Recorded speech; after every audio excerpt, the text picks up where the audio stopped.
Hello, my name is Faizan Sharief and this is the first video on Python.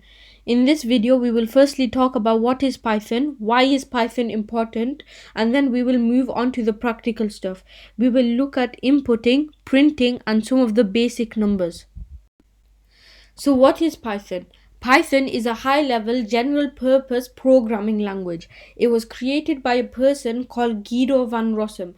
Just like HTML, CSS, and JavaScript, which are all programming languages as well, you can use Python to make websites.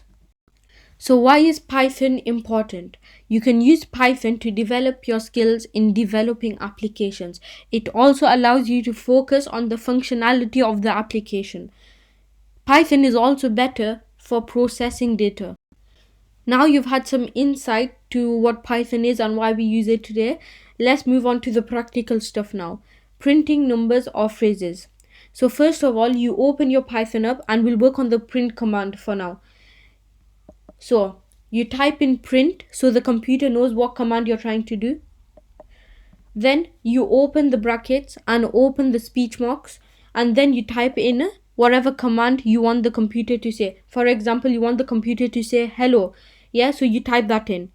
Then you close the speech marks and the brackets, and finally you click run, and whatever you have typed in should appear in the box below. Print example.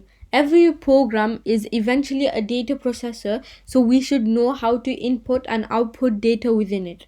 So over here we have a basic program of print.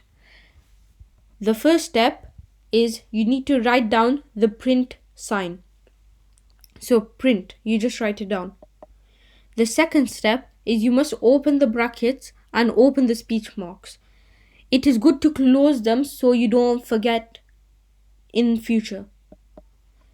The third and final step is you must type up your text. Remember to close your speech marks and brackets if you've not done so already.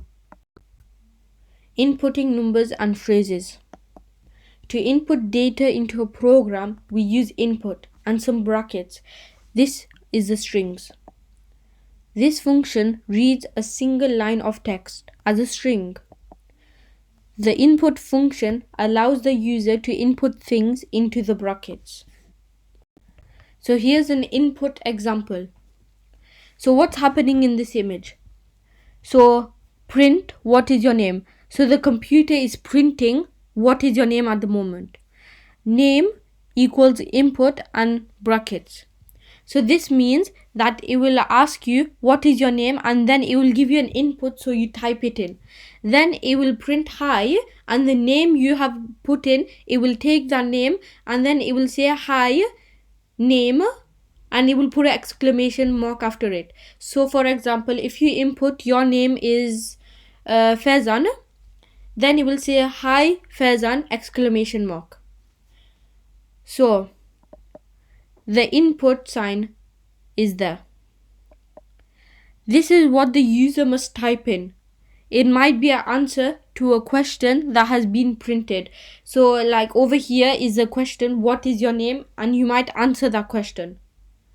But not in this format, because this is asking your name. So it will say hi your name. So through printing and inputting examples, you can use numbers instead of phrases as well. That is it for this video. Thanks for watching. I hope you liked it. And one last thing, please subscribe and hit the like button.